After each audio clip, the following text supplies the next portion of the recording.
आज मैं एक इंडोनेशियाई comedy drama film too handsome to handle के बारे में बताने जा रहा हूँ। मोस परिवार कई पीढ़ियों से सुंदर रहा है। उनकी खूबसूरती की वजह से कई लोग उनकी तारीफ करते हैं, जिससे उन्हें बहुत पैसा भी मिलता है। सबसे बड़ा बेटा ओकेस एक इंटरनेट स्टार है। उसके लाखों फॉलोअर्स हैं और उसे एक लव गुरु भी माना जाता है, जो लड़कों को अपनी गर्लफ्रेंड को इम्प्रेस करने में मदद करता है। पिता पाकर पहले दिल तोड़ने वाला था, जिसने अपनी पत्नी से मिलने से पहले 1200 से ज्यादा लड़कियों को डेट किया था। वहीं मां को भी उसके स्मार्ट चेहरे और साफ मूंछों की वजह से सुंदर माना जाता है।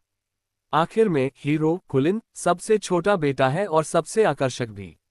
परिवार को सुंदर दिखने की आदत हो गई है, बस कुलिन को छोड़कर, जो अपनी खूबसूरती की वजह से नॉर्मल लाइफ जीने के लिए परेशान रहता है। वह अक्सर चाहता है कि वह थोड़ा कम अच्छा दिखे, ताकि वह हर बार लड़कियों की भीड़ से बचकर निकल सके। लड़कियां उसके हैंडसम चेहरे को देखकर पागल हो जाती हैं, बेहोश हो जाती हैं, अपने बाल खींच लेती हैं और अक्सर नाक से खून निकलने लगता है। बेचारा कुलिन, इस वजह से उसका कभी किसी लड़की से सच्चा रिश्ता नहीं रहा।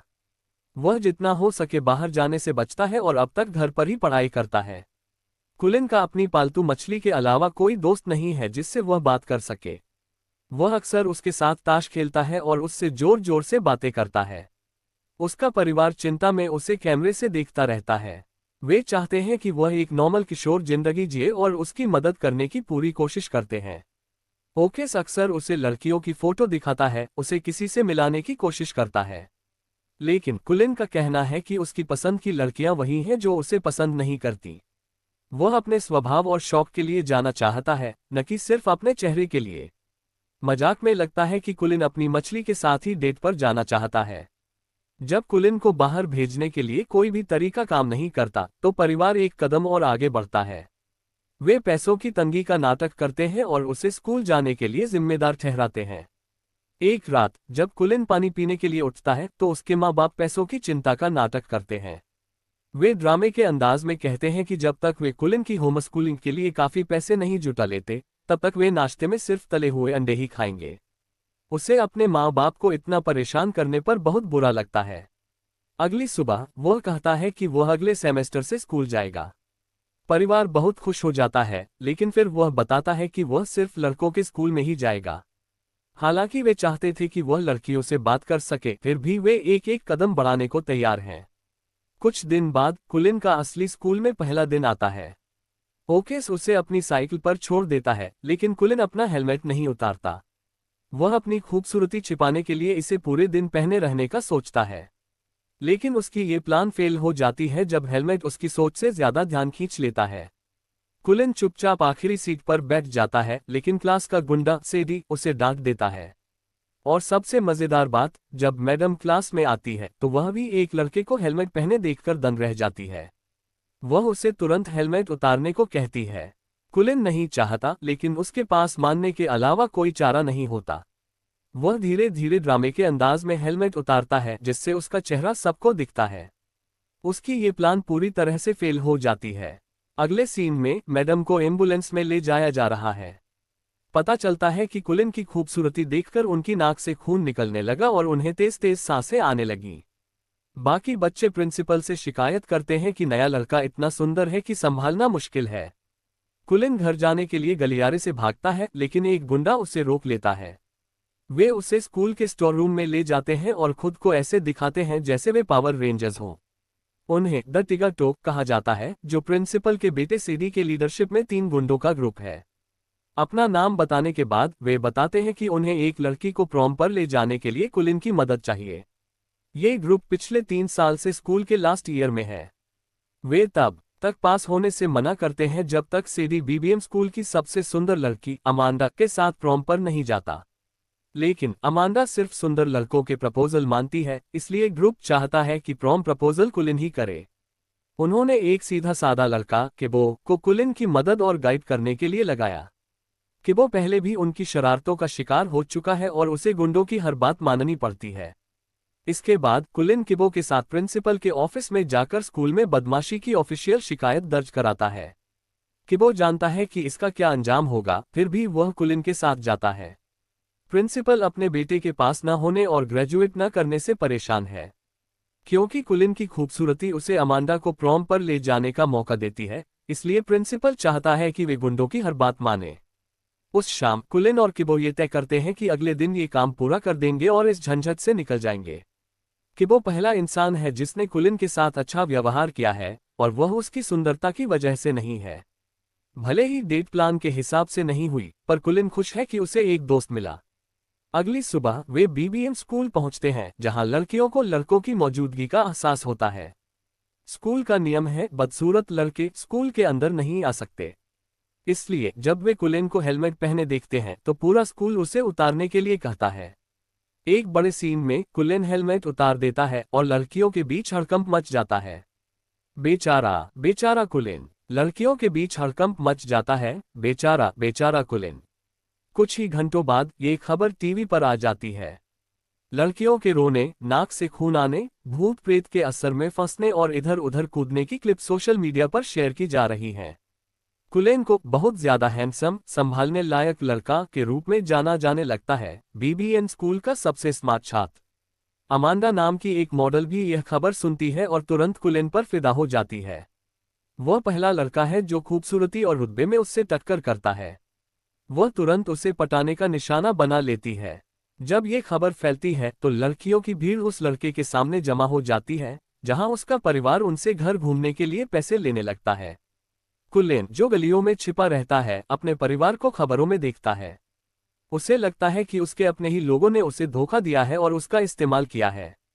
जब वे उसे बुलाते हैं तो वह घर आने से मना कर देता है। और भी दर्द तब होता है जब उसकी पालतू मछली को सैलानियों द्वारा बुरी तरह से मार दिया जाता है। वह अब एक बिल्डिंग की छत पर है, गलियों में उसका पीछा कर रहे पागलों से छिप रहा है। अचानक एक लड़की उसके पीछे आती है और पूछती है कि क्या वह छत से कूदने वाला है। कुलिन उसे हैरानी से देखता है क्योंकि उसकी नाक से खून नहीं आता और न ही उसे देखकर बेहोश होती है। लड़की बात करने से मना कर देती है और बस चली जाती है। कुलिन इतना घबराया हुआ है कि मुश्किल से बोल पा रहा है।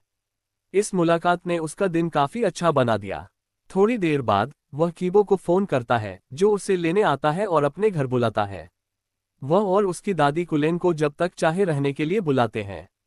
कीबो के कमरे में जाते ही उसे दो बहुत दुर्लभ ताश के पत्ते दिखते हैं और वह उन्हें देखकर हैरान रह जाता है। उन्हें पता चलता है कि उनकी कई एक जैसी पसंद है और ताश के पत्ते इकट्ठा करना उनमें से एक है। अगले दिन वे कल वाली लड़की को ढूंढने के लिए लड़कियों के स्कूल जाते हैं। वहां उनकी मुलाकात अमांडा से भी होती है और वे उसे सिदी द्वारा प्रोम प्रपोजल की फाइलें देते हैं। अमांडा कुलिन की सुंदरता से नाखुश होने का नाटक करती है, लेकिन उसके जाने के बाद उसकी नाक से बहुत खून आने लगता है। कुलिन अपनी गर्लफ्रेंड को सीढ़ियों पर देखता है, लेकिन उसे घेरे बैठी दूसरी लड़कियां उसे उससे मिलने नहीं देती।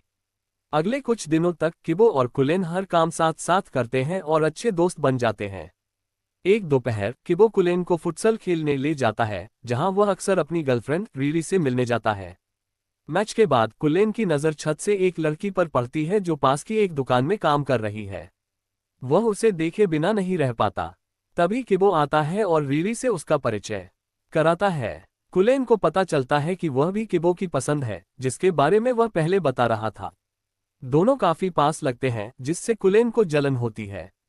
उस रात उसे नींद नहीं आती क्योंकि यह एहसास उसके लिए नया और उलझन भरा है। फिर उसे याद आता है कि ओकस एक लव गुरु है और वह उससे मिलने का समय तय करता है। अगली सुबह जब वे मिलते हैं तो ओकस खुशी के आंसू रो पड़ता है। वह अपने भाई को लड़कियों के बारे में सलाह देने के लिए इस दिन का इंतजार कर रहा था। कुलिन ने अपने परिवार को उसे उसके फैंस के हाथों बेचने के लिए माफ कर दिया है, क्योंकि अगर ऐसा न होता तो वह कभी रीरी से नहीं मिल पाता। फिर दोनों भाई सामान खरीदने जाते हैं, जबकि ओकस उन बातों की लिस्ट बनाता है जो कुलिन को अपने क्रश को खुश करने के लिए करनी चाहिए। ओकस की बातों पर चलकर कुलिन को एहसास होता है कि वह रीरी को किबो की तरह नहीं जानता, लेकिन फिर भी वह अपने पहले प्यार को छोड़ना नहीं चाहता। एक दोपहर अमांडा लड़कों के स्कूल आती है और कुलिन को अपने बर्थडे का बुलावा देती है। इसके साथ ही वह उसे गिफ्ट में एक फोन भी देती है। उस दिन बाद में किबो, कुलिन और रीरी कराओके जाते हैं। आखिर में रीरी और कुलिन साथ में गाना गाते हैं। कुलिन उसके साथ डुएट गाने के लिए बहुत खुश है, जबकि रीरी का ध्यान सिर्फ किबो पर है। उसे जल्दी ही समझ आता है कि वह भी किबो को पसंद करती है। ये जानकर उसका दिल जलन से भर जाता है, इसलिए जब किबो पास नहीं होता तो वह उससे सीधे पूछ लेता है कि क्या उसे उस पर क्रश है। शुरुआत में रिरी ने इसे मना कर दिया, लेकिन जब कुलिन ने झूठ बोला कि किबो अमांडा से प्यार करता है तो उसका चेहरा उतर गया। उसके हाव भाव ही इस बात को साबित करने के लिए काफी थे। घर आने के बाद कुलेन ने अमांडा को फोन किया और उससे एक मदद मांगी। वह खुशी खुशी उसकी हर बात मानने के लिए तैयार हो गई। अगले दिन बहुत से लोग उसका बर्थडे मनाने के लिए प्रोग्राम जगह पर इकट्ठा हुए। जब कुलेन और कीबो पहुंचे तो अमांडा ने उनका स्वागत किया। अजीब तरीके से वह कुलेन से ज्यादा कीबो में दिलचस्पी दिखा रही थी। वह उससे बात करने के लिए उसे एक तरफ भी ले जाती है। अकेले में उसी वक्त रिरी पार्टी में आती है और अमांडा को कीबो को किस करते हुए देख लेती है। दिल टूटकर वह बाहर भागती है। उसकी कमजोरी का फायदा उठाकर कुलेन उसके सामने अपनी फीलिंग्स बता देता है। रिरी उसे धन्यवाद देती है, लेकिन कहती है कि उसने उसे कभी एक दोस्त से ज्यादा कुछ नहीं माना। वे कीबो की पिटाई करते हैं, जबकि कुलेन पास से देख रहा होता है, डर के कारण बीच में भी नहीं आता। बाद में वह कीबो को घर ले आता है और उसकी दादी के साथ मिलकर उसके जख्मों पर पट्टी करता है। उसे दर्द से कराहते देखकर ही कुलेन को समझ आता है कि उसने बहुत बड़ी गलती कर दी है। अगले दिन कीबो उसे अपने कार्ड कलेक्शन से एक मशहूर कार्ड देता है जिसे कुलेन लंबे समय से चाहता था। गिल्टी महसूस करते हुए कुलेन अब तक की अपनी सारी गलतियां मान लेता है। कीबो इस धोखे से हैरान और दुखी हो जाता है। वह कहता है कि अगर उसे पता होता कि कुलेन भी रिरी को पसंद करता है तो वह उसे पसंद करता। ये बातें कुलेन को और भी ज्यादा चोट पहुंचाती हैं। आखिर में कीबो उसे तुरंत घर से निकलने को कह देता है। ये जानते हुए कि वह गलत है, कुलेन बस चला जाता है। करीब 1 महीने बाद वह घर वापस आता है। उसका परिवार बहुत खुश होता है, लेकिन कुलेन के लिए ऐसा नहीं कहा जा सकता। वह खुद को अपने कमरे में बंद कर लेता है और किसी से बात नहीं करता, लेकिन सबसे ज्यादा उसे अपने बेस्ट फ्रेंड की याद आती है। दोनों कभी कभी एक दूसरे से टकरा जाते हैं, लेकिन एक नज़र से ज्यादा कुछ शेयर नहीं करते। घर पर कुलेन की माँ उसकी हालत को लेकर परेशान है। वह एक रात उसके पास आती है और उसके लिए उसकी पालतू मछली लाती है जो कभी मरी ही नहीं थी। वह उससे ये भी कहती है कि अगर वह चाहे तो घर पर ही पढ़ाई कर सकता है। परिवार सिर्फ उसकी खुशी चाहता है और उसके लिए कुछ भी करने को तैयार है। कुलेन उसकी बातों से इमोशनल होकर यह महसूस करता है कि उसके जीवन में ऐसे लोग हैं जो उसकी कामयाबी के लिए हमेशा साथ हैं। यह उसे अपने और कीबो के बीच सब कुछ ठीक करने के लिए हिम्मत देता है। अगली सुबह वह रिरी के पास भागता है और उसे सब कुछ बता देता है। इसके बाद वह किबो के पास जाता है और माफी मांगने की कोशिश करता है। हालांकि किबो पहले तो उसे अनसुना कर देता है, लेकिन जब उससे रिरी के बारे में पूछा जाता है तो वह उसे बताना शुरू कर देता है कि वह उससे कितना प्यार करता है। कुवान उसे दिखाता है कि रिरी पूरे समय फोन पर उसकी बातें सुन रही थी। इस तरह वह अपने रिश्ते को सुधार लेता है और फिर से दोनों दोस्त बन जाते हैं। कुछ दिनों बाद वे सभी साथ में प्रॉम में जाते हैं। किबो की डेट रिरी है, जबकि कुवान की डेट अमांडा है। उस गुंडे सी.बी. का क्या होगा, किसे परवाह। अप्रत्याशित रूप से कुवान और अमांडा प्रॉम किंग और क्वीन का खिताब जीत लेते हैं। कुवान एक लड़की को ये कहते हुए सुनता है कि वह बस थोड़ा सा ही सुंदर है और वह तुरंत उसकी ओर आकर्षित हो जाता है, जो एक नए रिश्ते की शुरुआत का संकेत है। ऐसे और वीडियो के लिए सब्सक्राइब करें, नोटिफिकेशन चालू करें और मदद के लिए लाइक करें।